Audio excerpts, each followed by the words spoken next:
The two islands that form the northwest corner of Scilly are Briar and Tresco. They're separated only by a narrow channel, which is guarded by Cromwell's castle, dating from the Civil War. Briar has a tiny population of only 80, and there's really not much to it. There's the church, of course, a pub, and a hotel. One of the remotest houses on the island is the home of Richard and Caroline Pearce, who live in a wild and stunning location overlooking the Atlantic Ocean. They're a great example of the Cylonian way of adapting to survive. Amongst other things, Caroline is a seamstress and has a little workshop in the garden where she's busy making interior design fabrics like curtains and cushions for the local hotels. Richard works just around the bay in a converted boat shed on the beach, and his commute to work must be amongst the most pleasurable anywhere. Richard used to be a smallholder and flower farmer until he severely damaged his back and was given a children's painting set to keep him occupied, whereupon he discovered a prodigious talent. One night there was nothing on the telly, I started painting. Caroline got up in the morning, I was still sitting there covered in paint with a big smile on my face. And then several local people would come through and say, oh yeah, you want to do that, do more. So I did an exhibition up at the community centre. Local people all supported it. And I think from that first show, I probably made about £1,000, which I'd never seen before. And I thought, yeah. Islanders have to be quite creative about raising funds, getting cash, earning a living, don't they? They have to be quite imaginative. Oh yes, I think you just try and turn your hand to everything, anything and everything. And he's actually really good because you think, oh, I need to make some money, what can I do now? And then you just try your hand at something new, which maybe, if you had a regular income, you wouldn't try all these things. So it's all good life experience. The chaplain to the Isles, Father Guy Scott, has been stung by criticism from some of his parishioners that after 6 months in the job, he hasn't got to grips with the complexities of island life. So, following the advice of his boss, Bishop Bill, Guy's been getting out as much as he can and making a big effort to explore the remoter areas of his parish. Because it's so small, he doesn't get over to Briar that often. Today, he's making a call to one of the island's better-known residents. Well, it's nice to see you again after so long. Beautiful day behind you. It's great, isn't it?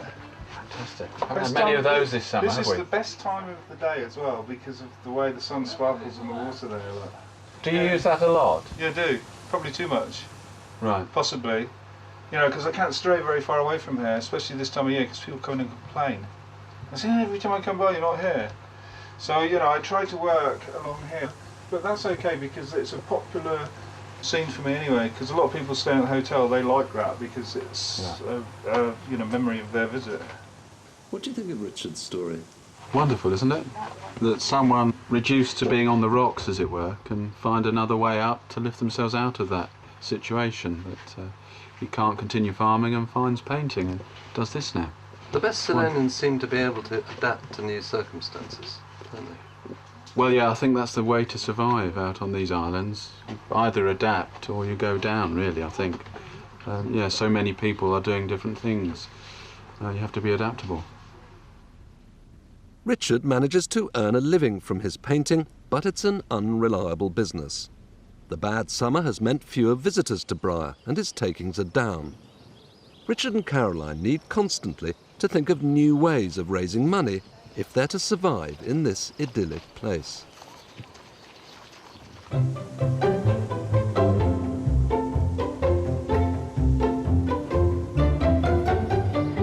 Today is a big day in the history of the Isles of Scilly. And, believe it or not, the eyes of the world are on this little studio. Broadcasters everywhere are keen to discover if such a tiny radio station really is viable. With just a few hours to go before the launch, station boss Kerry Jones is looking harassed. Is that working? Yeah, you can check the bit depths here. Oh, cool. How's it all going, Kerry? Been busy this morning. I had Radio 2 on. Have you been on Radio 2? Apparently tomorrow we are. I've just done Radio 5. And then ABC Radio Australia, apparently, for some bizarre reason. Don't know why. Anyway, I've just got to concentrate for a second because I've had a bit of a sleepless night, so... Have you been up all night? Most of it, yeah, Zoe has. She can go and shower. When are you actually live for the first 2 time? o'clock. At 2 o'clock. That'll be you, will it? It'll be me, yeah, in 3 hours. Yes. Over in the heart of Hughtown, in the old Wesleyan chapel, preparations are underway for a big party to celebrate the launch. The opening broadcast will be relayed here. In charge of arrangements is the tourism officer for Scilly, Steve Watt. Steve's a bit of a frustrated thespian and budding Bruce Forsyth, so he's delighted to have his own music show on Radio Scilly. Once more unto the breach, dear friends, once more. Oh, close the war with our English dead. In peace, there's nothing so becomes a man more than modest stillness and humility. But when Radio Scilly hits your ears, then stand by. Yeah, that seems to work okay. That was Henry V.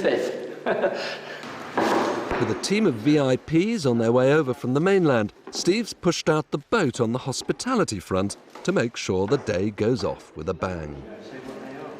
Do you know?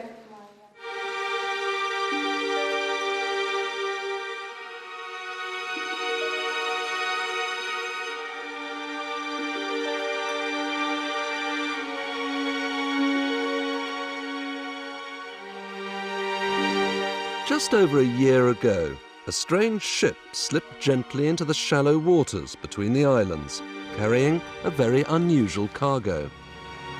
It was heading for Tresco, and the timing of its arrival had been meticulously planned. The only way a ship of this size could get into the island was on a particularly high tide. Nearly every able-bodied man was press-ganged into helping take off the cargo. The ship had to get out on the next high tide or risk being stranded, so they had just 12 hours to unload the entire contents of the hold.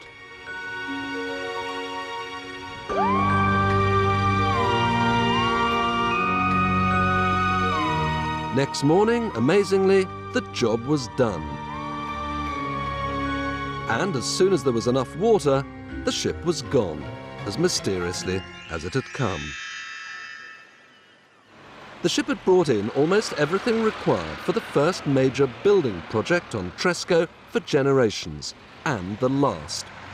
After much controversy, planning permission was eventually granted to redevelop an old First World War naval base down by the harbour into a new holiday village, and the ramifications of the big new project are being felt all over the islands. Just across the water on Briar, seamstress Caroline is busy completing her latest contract for the Tresco estate. Over the years, she's done a lot of work for the estate's hotels and timeshare cottages, designing and equipping the interiors of the bedrooms, bars and restaurants. But now much of that's coming to an end, so she's keen for more work. Caroline's been asked to bid for the interior design work for the new holiday village contract by estate boss Ewan Rogers. We've got 12 new cottages, Right. 12 new self-catering rental/timeshare cottages, a restaurant, That's gonna be and nice. a swimming pool and a health facility. Wow. Gives you a quick view of what's going to be happening, and you'll be given the opportunity to Well, that would be tender for it. It's quite a big thing, isn't it? It is a huge thing. So would that keep you fully employed, do you think? Pretty much so. Pretty much so. And it's just an incredibly exciting project, and it would be fantastic to be involved in it, should I be lucky enough to get all the work. With less than an hour to go before Radio Scilly hits the air, the group of VIP guests arrive from the mainland for the big launch party and mingle with the new stars of the station, like churchwarden Fiona, aspiring DJ Pete the Hat from the Perfumery, a new agony aunt, hotel manageress Lorraine. Now things, at last, can get moving.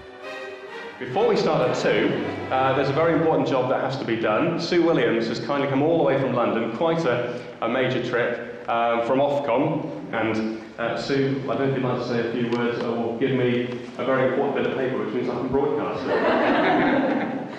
Thank you. I would just really like to acknowledge, and I really am deeply honoured that you've invited me. I'm very glad to come over and to present you with your Ofcom licences, so you can now officially start. Thank you.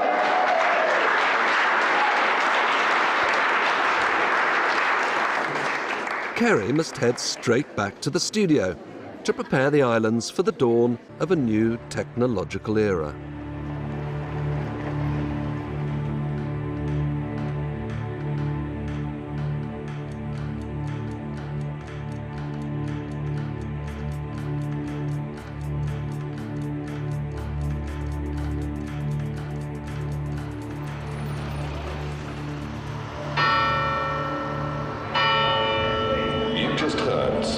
Church bells chime for 2 o'clock. Welcome to the spirit of the islands. This is Radio Scilly. It's all going perfectly according to plan. The pre-recorded messages hit the air without a hitch. At Open Air Station, the Islands Anthem, performed by William Thomas and the St Mary's Choral Society. The Isles of Scilly. Good afternoon and welcome to Radio Scilly. Another page of Scillonian history is being written today. This momentous occasion is marked by one of the most important people on the islands, the chairman of the council, Christine Saville. No doubt many friends of these islands will receive the broadcast via the internet and feel part of island life. Then, after years of planning, it's Kerry's big moment.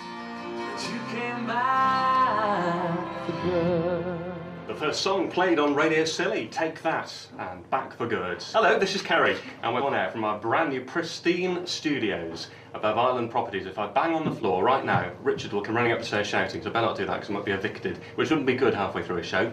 Steve Douglas has the island's weather forecast next at Radio Scilly. Feature is the first commercial message on Radio Scilly. First loop, we're done. Well done. There's a guy out there storing up wood listening to it. It's odd. Yeah, you can hear it. What do you think, Kerry? Pardon? What do you think? Well, it's always the hardest one when you actually when you spent the whole night just worrying about technical things and you haven't actually worked out what you're going to say. Actually, the relief of pressing the button that makes the advert start so you can shut up and sit back is quite immense, actually. It's gone brilliantly there, hasn't it? It's 2:10. I'm not going to be caught by saying everything's fine. Anything could happen this afternoon.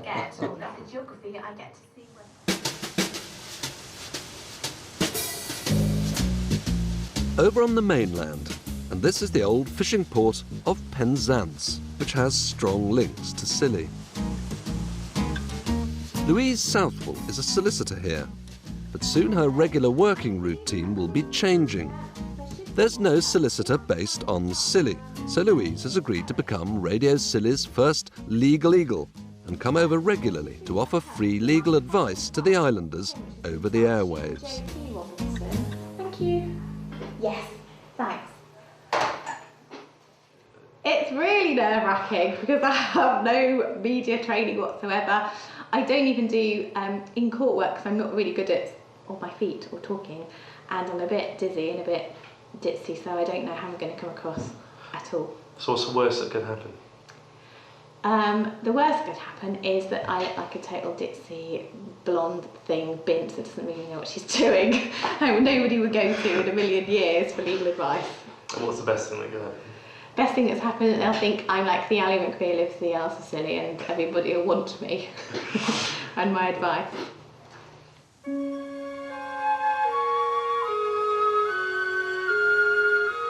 Many people find the Isles of Scilly a difficult place to live, and the island's chaplain, Guy Scott, has found it harder than most. Scilly is unique in England in that it has no neighbouring parishes. Guy's often felt lonely and isolated, with no other Anglican priests to talk to. Some people, I think, don't quite understand that a lot of what we deal with day by day cannot be shared with others. I've found that distance, these 28 miles of sea, does hinder me in being able to keep in touch with other clergy. But now Guy's had some good news. For the last 16 years, the two retired priests, Donald and Margaret Marr, have been spending the winter and spring here on the Isles of Scilly, helping out with the workload. Your blessing on this, our new Tresco cricket pitch. They've become a much-loved part of island life and an invaluable support to the community and the chaplain. You know what they call us here on this island, because we're both ordained? The Reverend Bog-offs. Buy one, get one free. Now Donald and Margaret have been in touch to say they're on their way back to Scilly after their summer break, much earlier than expected. They'll be arriving in a few days' time.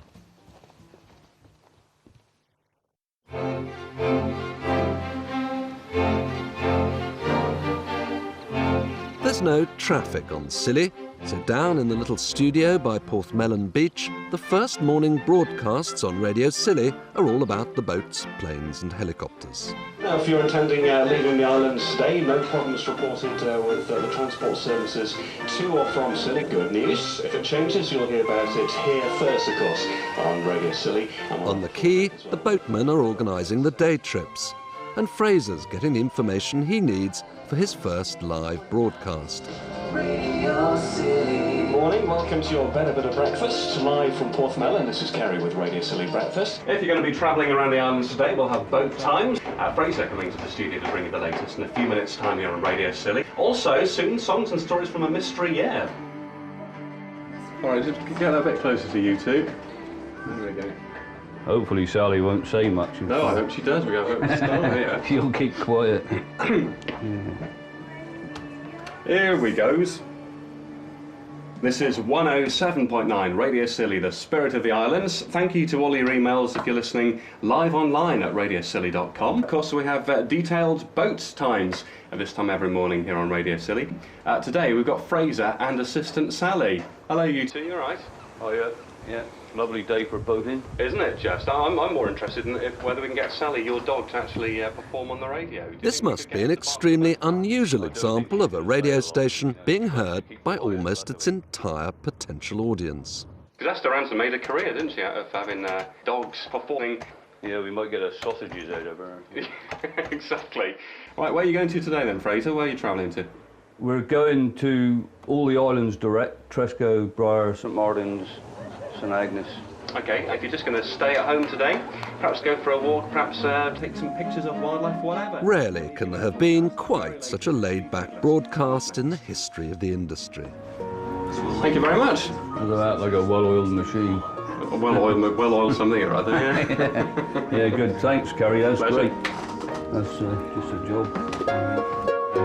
As time goes by, one by one, the new stars of the world's smallest radio station take their places behind Kerry's microphone. It's just gone 5 o'clock. My name's Charlie Bennett. Chris Taylor is probably better known to most of you as the island chiropodist, but on Briar, she's very well known for her fudge. This year, I actually thought we'd had a major theft. Dear Morag, my girlfriend says I suffer from small man syndrome, and I don't seem to understand that because I'm 6'3". What's amazed everyone is how effortlessly the islanders have taken to their new roles. Mark the Brewer's particularly impressed. Unlike any other radio station, almost everyone who appears on it, I know, they're all local people, and it's just so fascinating because you see a completely different side of people on the, well, you don't see it, you hear a different side of people on the radio, and it's fascinating. It's Toby at the Sevenstones here, and I'm talking to the winning crew today from the IDAS.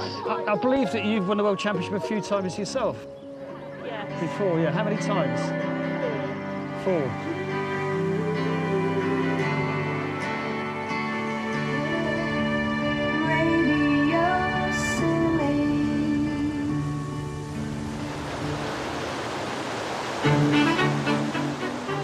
One of the big stories the station will be following in the months to come will affect the lives of everyone living on the smaller off-islands. Supplies in and out of these remoter communities depend completely on a number of old quays, which date back hundreds of years. Most haven't been upgraded for generations. Now the Duchy of Cornwall, which runs Scilly on behalf of Prince Charles, has agreed a £2 million scheme to update and enlarge the old quays one by one. The impact on island life will be huge.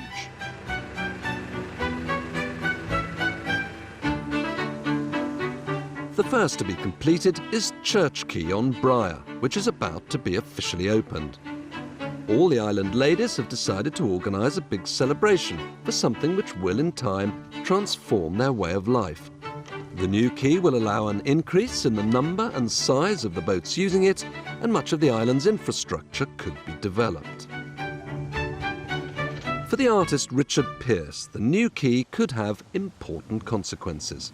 An increase in visitors should mean he'll be much busier in the gallery. It could also open up a whole new market for his work.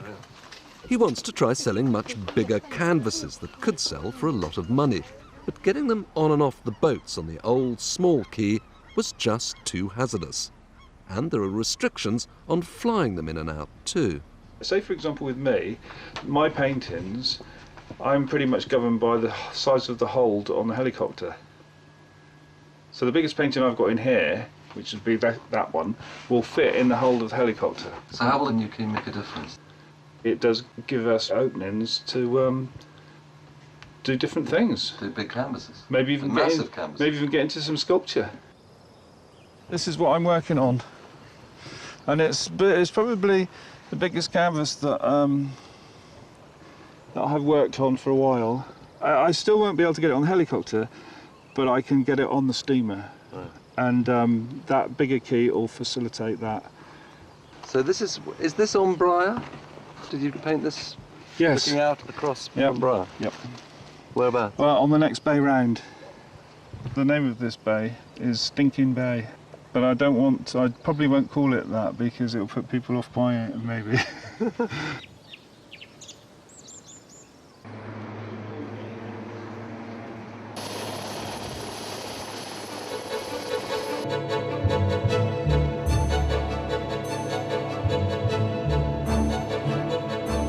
The aspiring Ally McBeal of Scilly is on her way to her first broadcast.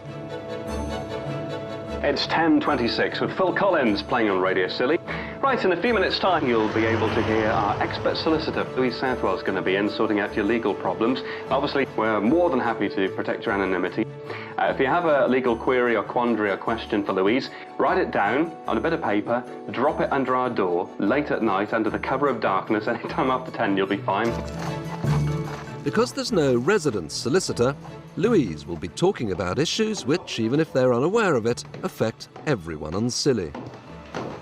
So you're on for 45 minutes? Yeah, I believe so. That's a long time, Louise, isn't it? It is a long time when you're nervous, yeah. But you specialise, don't you, in, is it inheritance tax? I specialise in inheritance tax, yeah, wills and estate planning. And that, presumably, on a little place like this is quite important. It's absolutely huge here because the property prices are so enormously high that almost everybody has an inheritance tax problem. When it comes to a will, if you haven't got one, and if I were to drop down dead later this afternoon, what would happen to my bits, my stuff? Well, it's a bit of a nightmare and it's a bit of a minefield, actually. I can certainly tell you that your wishes wouldn't happen because unless you put something... Louise, too, is as cool as a cucumber. The worst case scenario is if you haven't got any family, Prince Charles is the beneficiary of your estate. Right, so there'll be a lot of people dropping saucers right now. Absolutely, absolutely. So the duchy, you know, does benefit if there's no will and there's no relatives to take the money. Even if you're married, it doesn't mean your husband or wife are going to get everything either, depending on whether or not you've got children.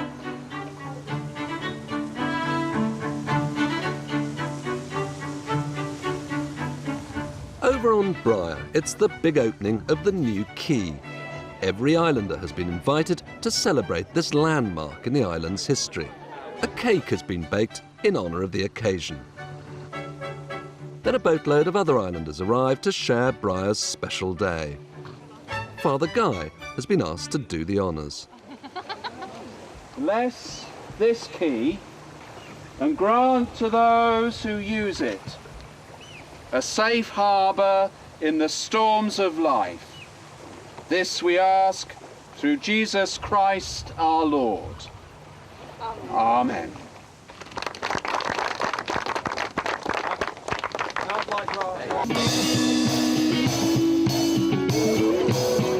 So Richard can now only wait to see how much the new key could improve his precarious fortunes. Father Guy's thoughts are very much on an event that's coming up, which he hopes will make a dramatic difference to his life. In fact, he's started to count off the hours.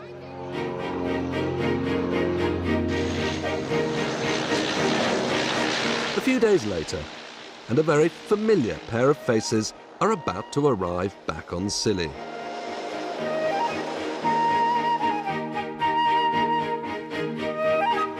Guy is clearly delighted to see Donald and Margaret back. Welcome back. Welcome home. They're both well aware of the difficult time he's been having all by himself. It's a big, very steep learning curve, isn't it, going to any new parish? Yes, it is, and that's why I'm delighted you're back. Well, whatever we can do, we're here.